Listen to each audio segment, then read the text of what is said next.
भी कर दी है। तो 11 दिनों तक जो एक टसल चल रहा था उस पर अब रोक लगी है। काफी नुकसान इस दौरान हुआ। दो देशों की लड़ाई में बहुत सारे लोगों को जान भी गंवानी पड़ी।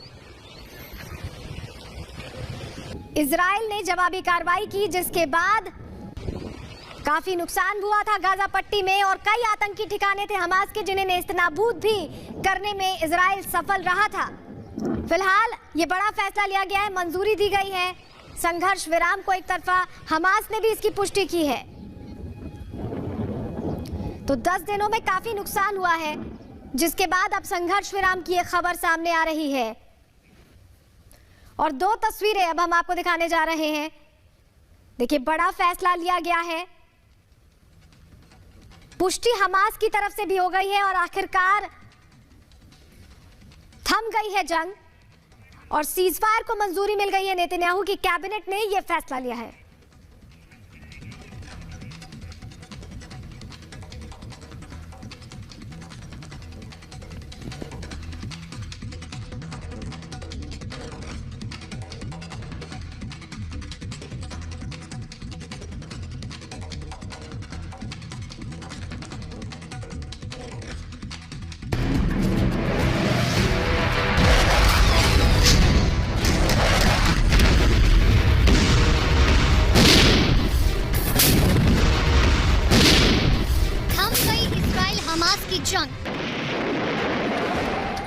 संघर्ष विराम से गाजा को मिली राहत।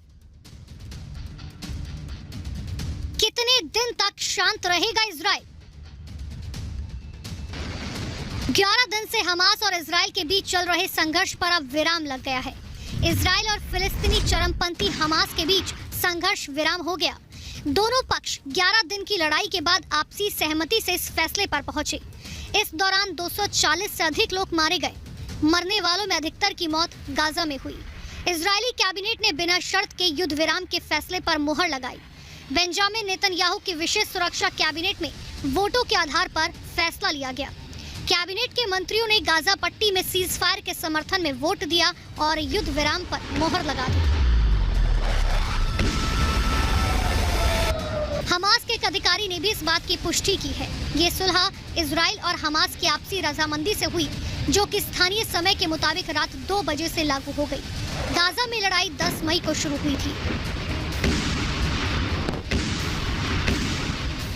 संघर्ष को रोकने के लिए इजराइल पर चारों तरफ से दबाव था। देश के सबसे घनिष्ठ सहयोगी अमेरिका की तरफ से भी हमास पर किए जा रहे हमलों पर रोक लगाने की अपील की गई थी। हालांकि तब इजराइल ने अमेरिकी अपील को नकार दिया था और लड़ाई को निर्णायक मोड़ तक ले जाने की बात कही थी। मगर अमेरिका ने अब इजराइल के इस फैसले का स्वागत किया। अमेरिकी राष्ट्रपति जो बाइडेन ने संघर्ष विराम के बाद व्हाइट हाउस में कहा कि उन्होंने इजराइल के प्रधानमंत्री को फोन कर उनकी सराहना की। अमेरिकी राष्ट्रपति ने 2 हफ्तों में 5वीं बार नेतन्याहू से फोन पर बातचीत की। बाइडेन ने कहा कि अमेरिकी गाजा से हमास और दूसरे चरमपंथी गुटों की ओर होने वाले रॉकेट हमलों से रक्षा के लिए इजराइल के अधिकार का समर्थन करता है, जिससे इजराइल में निर्दोष लोगों की जान गई।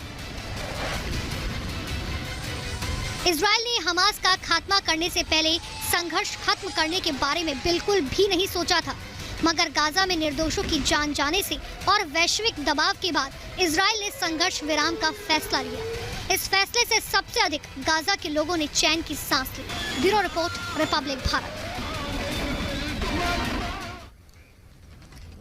इजरायली हवाई हमले ने आतंकी संगठन हमास की कमर तोड़कर रख दी है। काफी नुकसान पहुंचाया हमास को और आतंकी ठिकानों को नेस्तनाबूद किया है। हालात ऐसे बन गए कि अब हमास सीज फायर करने पर मजबूर हो रहा है। रिपोर्ट देखिए।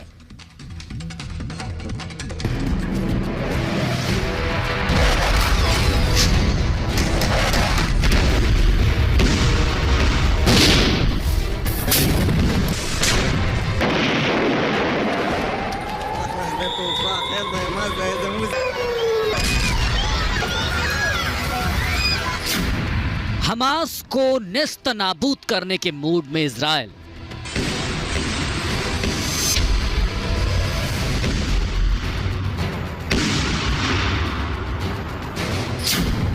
इजराइल बोला, इस बार बीमारी का इलाज करेंगे, मरहम पट्टी नहीं।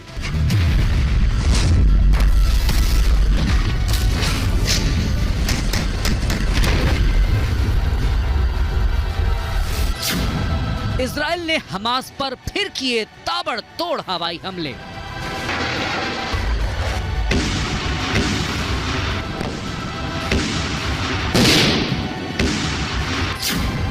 फिलिस्तीन पर हवाई हमलों के बीच चीन पर भड़का इजराइल।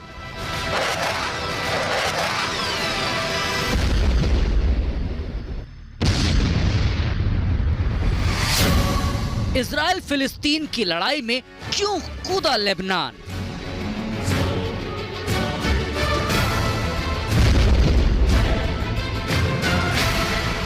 क्या तीसरे विश्व युद्ध की ओर बढ़ रही है दुनिया?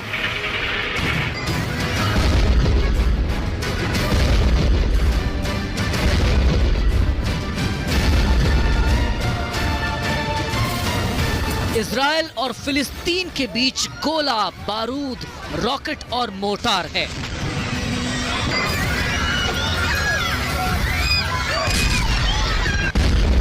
इजराइल और फिलिस्तीन के आसमान पर आग और धुएं का गुबार है। इजराइल और फिलिस्तीन के बीच सिर्फ चीखें और सिसकियां हैं।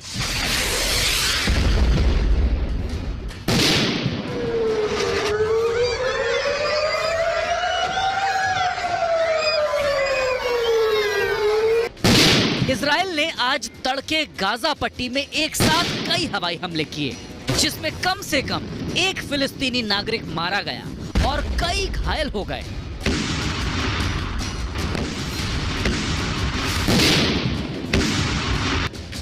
ये ताजा हमले तब हुए जब इजराइल के प्रधानमंत्री बेंजामिन नेतन्याहू ने आतंकी संगठन हमास के खिलाफ हमले करने की अमेरिकी दबाव के आगे झुकने से इनकार कर दिया। आतंकी संगठन हमास ने इजराइल में 4000 से ज्यादा रॉकेट दागे। वहीं इजराइल ने भी हमास के हमलों का मुंहतोड़ जवाब दिया। अमेरिकी राष्ट्रपति जो बाइडेन की शांति की अपील को धता बताते हुए इजराइल ने कहा वो आतंक के नासूर को जड़ से खत्म करना चाहता है, केवल मरहम पट्टी नहीं। अमेरिका में इजरायली राजदूत गिलैड अर्दान ने कहा कि ये युद्ध इजराइल और फिलिस्तीन के बीच नहीं है, बल्कि इजराइल और आतंकी संगठन हमास के बीच है। We should all understand that this war is not between Israel and the Palestinians. It's only between Israel and the terror organization Hamas. Look, we didn't seek this conflict. In fact, we did everything in our power to stop it and de-escalate the situation. But Hamas, unfortunately, was determined to instigate violence. And now that we are destroying its terror machine, of course, they are looking for a ceasefire, but we are looking for a cure and not a band-aid. Israel के ताबड़तोड़ हमलों के बाद से Hamas की सांसें उखड़ने लगी हैं। पिछली जंग की शुरुआत करने वाला हमास अब सीज फायर करके जान बचाना चाहता है।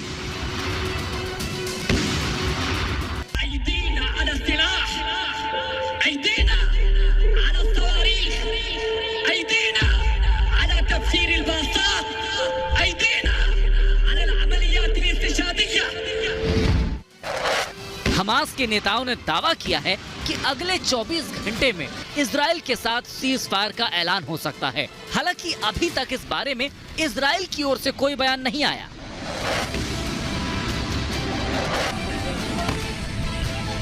साल 2014 के बाद हुए इस सबसे भीषण संघर्ष में अब तक गाजा पट्टी में कम से कम 227 लोग और इजराइल में 12 लोग मारे गए हैं। हमास ने इजराइल पर जहां करीब 4000 रॉकेट दागे, वहीं इजराइल की सेना ने भी सैकड़ों हवाई और जमीनी हमले किए।